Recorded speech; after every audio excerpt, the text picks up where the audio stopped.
Esse aqui é o canal de corte do Ações Podcast, onde eu entrevisto investidores e gestores de empresas. Se você é um investidor, se inscreva aqui no canal. Bom vídeo. E vamos lá. Ciclo do investidor, que eu já mostrei pra vocês. Vamos começar agora com pré-investimento. Você tem que ter um arcabouço para você começar, tá? Qual que é esse arcabouço? Primeiro, o mapa. O mapa, eu vou começar agora pelo tripé do investidor. Todo investidor tem que ter 3 tipos de investimento. Talvez 2, dependendo dos seus objetivos, talvez 2. Eu só tive 2, mas a regra é 3, tá? Beleza. Quais são? Primeiro, reserva de emergência. Um dinheiro que você não sabe com o que você vai gastar e não sabe por que você vai gastar. Como assim, Fred? Aconteceu uma emergência. É emergência. Seu carro bateu. Você tem que colocar dinheiro.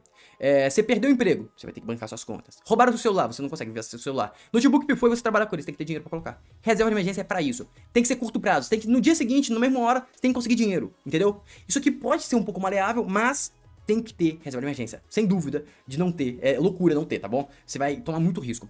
Segundo, é meta pessoal. O que é meta pessoal, Fernando? Você quer casar, você quer comprar um carro, você quer comprar uma casa. Isso que eu não tive. Você quer fazer uma viagem. Isso que eu não tive. Por quê? Porque, amigo, eu tava full focado em investimento. Eu quero querer renda, eu queria minha independência financeira a qualquer custo.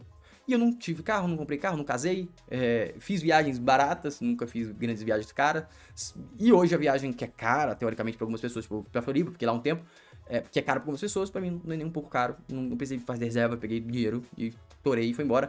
E esse dinheiro, ainda somando todo o meu gasto, ainda ficou abaixo da minha renda que eu tiro com ações hoje, com investimentos, não com ações, necessariamente com investimentos. E hoje eu ainda não vivo dos meus investimentos. Como se você não vive? Se não for que a renda dá? Sim, mas eu ainda trabalho, eu tenho rede social, eu tenho patrocinador. Então eu ainda não vivo, mas eu poderia viver. E isso é muito gostoso, sabia? Tipo, é muito louco. Eu quero muito que vocês sintam essa experiência que eu ainda tô me acostumando. Tipo, eu consegui atingir isso faz uns 7 meses e não caiu a ficha ainda. De verdade mesmo, pra mim não caiu a ficha ainda. Mas vamos continuar. Independência financeira, que é a renda passiva e aposentadoria, isso é investimento de longo prazo. E aí, você tem que ter mais habilidade. Beleza.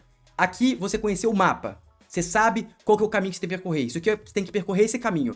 Reserva de emergência, meta pessoal se você tiver, investimento para renda. É isso que você tem que percorrer. É esse caminho. Só que a base de tudo, você não pode pular reserva de emergência, senão você toma muito risco. Então aqui tá a pergunta e aqui tá a resposta que você precisa. Como que você começa? Qual que é o mapa? Aqui que é o mapa, tá bom? Agora a gente precisa responder ao segundo ponto. Qual é o ponto A? Ou seja, onde você tá? Você já tem reserva de emergência? Já tem meta de médio prazo? Qual que é o nome? Meta pessoal? Já tem meta pessoal? Já tá investindo na renda fixa? Pro longo prazo? Aí você tem que responder essa pergunta. E aqui eu vou explicar certinho pra você ver se você tá fazendo certo. Primeiro, reserva de emergência. Você tem 6 meses de custo básico? Essa aqui é a regra playbook. Você pode alterar. Por exemplo, você é um juiz concursado. Você pode ter um pouco menos. Concursado tem uma estabilidade muito, muito grande. Ah, você é um empreendedor, um MEI. Você não sabe nem quanto você vai ganhar todo mês. Talvez você tenha que ter um pouco mais. Então 6 meses é o playbook, é o básico. Se tiver 6 meses, você tá bem, dá pra começar e você vai adaptando com as necessidades. Você pode fazer um jogo, um exercício pra saber se acontecer um problema, quanto tempo você consegue recuperar sua renda. Você pode fazer uns exercícios de estresse, mas isso foi ensinado em outras aulas, tá? Mas isso aqui, se você tiver, ok, se você tem, segue pro próximo. Quanto que esse dinheiro tem que estar rentabilizando? Esse dinheiro tem que estar rentabilizando 100% CDI, que eu já expliquei, que é a taxa média de juros, ou mais. E com risco baixo e com liquidez diária. Você tem que ter isso. Tá assim? Beleza, continua. Não tá assim? Revisita esse investimento para consertar esse investimento. Esse investimento tem que estar rendendo 100% CDI no mínimo, com risco muito baixo e liquidez diária. Você tem que conseguir, no máximo, pedir o dinheiro hoje e cair amanhã, tá bom? É isso. Obviamente, se você é de uma família rica e se você ligar pro seu pai vai ter dinheiro pra te ajudar, aí você pode flexibilizar. Mas, em via de regra, essa é a regra. Eu sempre vou falar as formas de flexibilizar porque eu quero criar investidores conscientes com a própria realidade. E não pessoas que vão seguir playbook e ficar batendo cabeça na parede, entendeu? Então eu sempre vou flexibilizar, mas essa é a essência. Então sempre se mantenha perto da essência. Você vai flexibilizar de acordo com a sua realidade, mas volta pra essência sempre que você minimiza muito o risco. Beleza. Se tá, beleza, você tá ok, você já cumpriu a reserva de emergência, se você tiver nesses critérios aqui. Meta pessoal já é um pouco mais complexo, porque tem a questão do prazo. Se você quer investir 1 ano, 3 anos ou 5 anos, pode ter 2 anos também no meio, e aí você tem que escolher o prazo certo de investimento para você otimizar seu investimento. E aí, nesse caso, o seu investimento tem que estar rendendo acima de 100% CDI, porque você consegue deixar ele mais tempo travado, e isso o mercado paga mais. Quanto que você tem que estar ganhando se você deixar 1 ano travado? 106% CDI, tá? 3 anos, 108% CDI. 5 anos, 110% do CDI. Como isso é juros compostos, isso fica legal, entendeu? Beleza, onde que eu tenho que investir? aqui é a Guide, porque a corretora que eu utilizo foi o Print, você pode utilizar suas corretoras, você faz análise para escolher qual que é o CDB. Mas o CDB tem um risco muito baixo, porque tem lá o FGC. Se der algum caos, ele garante 250 mil por CDB. Ou seja, a chance de perder dinheiro é muito baixa. Então você pode pegar, sei lá, você tem 300 mil, você pode colocar 100 mil em cada um e aí diminui muito. Mas é bom você avaliar o banco que você está colocando. Tipo, desses bancos aqui, por que eu coloquei 106 ali? Porque o BMG tá pagando 106. Eu invisto no BMG com ação. Então eu tenho uma certa confiança no BMG porque eu sei que os balanços deles são sólidos, eles estão dando lucro. Então eles darem um calote é muito difícil real, assim, o BMG dar um calote. Então eu tenho uma certa confiança neles. Beleza, 2 anos, 108 do CDI, só que você consegue até 116 aqui, ó, Banco Master. Aí você pensa, pô, não é muito arriscado? E aí que entra o ponto da análise. Aí que vem a skill, aí que vem a experiência. Ah, é muito arriscado? Não sei, vamos ver? Vamos. Entrei no site Banco Data. Qual foi o lucro em 2019? 38 milhões, 2020, 70 milhões, 2021, 137 milhões. Como que funciona o pagamento de uma dívida? Primeiro, como que funciona? Recebeu a receita, o banco recebeu a receita lá, tá bom?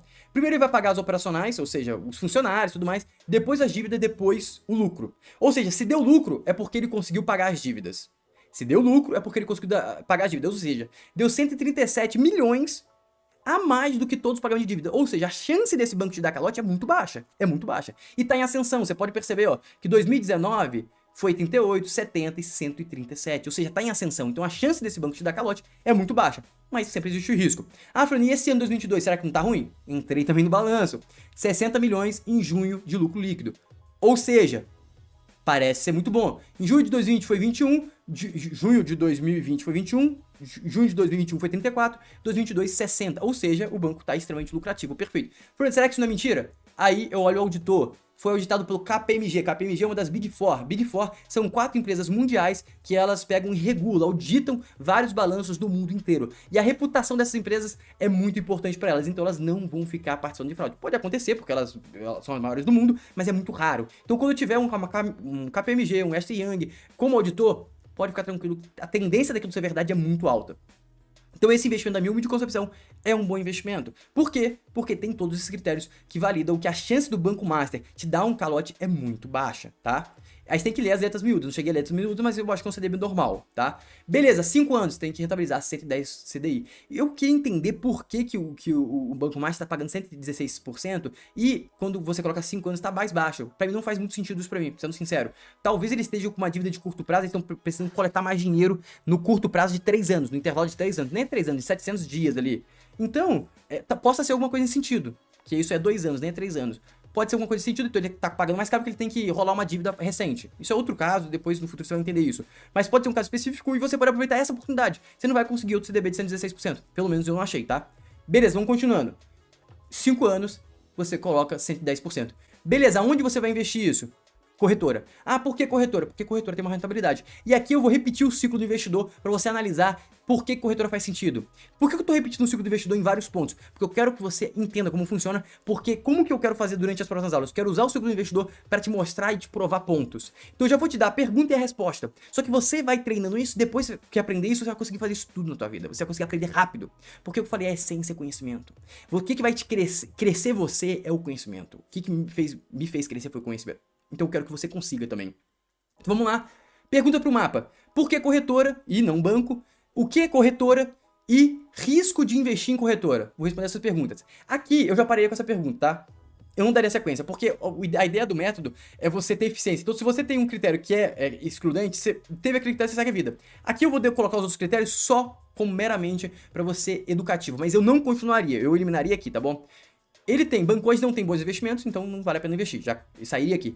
Custo de investir em banco é muito mais caro, ou seja, as taxas são caras, e também a plataforma de investimento é muito ruim. Eu tenho um amigo que ele investe muito dinheiro em bancão, e ele falou que é uma bosta. Então, alguns bancos estão renovando, então mas falando de bancões, os tradicionais que vocês sabem, que tem mais ou menos 4 aí. Então, esses bancões têm umas plataformas muito ruins, mas só isso aqui já me impede de investir neles, tá bom? E o segundo critério também que eu não gosto de pagar caro em nada, obviamente.